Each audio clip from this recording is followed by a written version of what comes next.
Now, there's a second and more modern definition of social entrepreneurship that is actually becoming more important.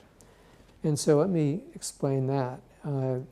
First of all, the word entrepreneur. Entrepreneur means pattern change. It does not mean direct service. So that means still a relatively small number of people.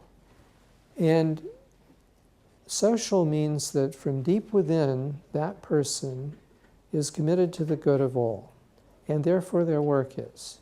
Now, I have said nothing what I've just said defines sector.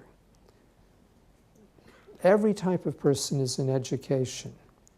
Businesses, governments, religions, people of this or that ideology, and people who care about the good of all. And as we go, especially as we go through this transition and we enter a world that everything is bumping everything faster and faster, all the systems we used to assume were steady are not steady. They're bumping one another just as much as anything else. Well, it's very, very important to have a group of entrepreneurs on the playing field who are constantly pulling the game back to the center. Because there are lots of entrepreneurs there who are there for self-interest or the shareholders' interest or some religious or ideological point of view. And it's not that they intend to do evil, just that they accidentally do. So I'll use a very concrete example. Privacy. We are losing privacy really fast, and I think privacy is really important for freedom and creativity.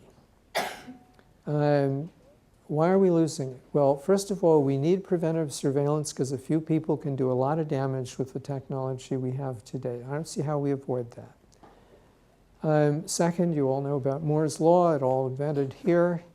Well, that means you can connect all the dots for almost nothing. And more people can do that. And that's not good for privacy.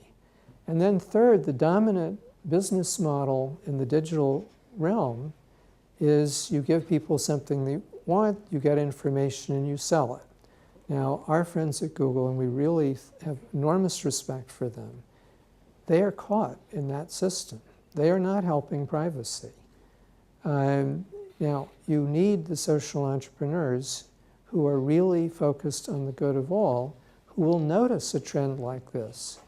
And just because inside them they have this commitment to the good of all, they are going to step up. And you can see that happening. You can see the antidotes of the social entrepreneurs beginning to deal with this problem of our loss of privacy. So I hope, and I expect actually, but who knows for sure, but I expect we are moving to a world where everyone is going to be driven by empathy-based ethics, and that will be the norm. But we are still in this unhappy transition period where the dominant systems are rules and enforcement and fear, which works less and less well because it's too complicated, too many moving pieces, and so corruption is getting worse, no surprise.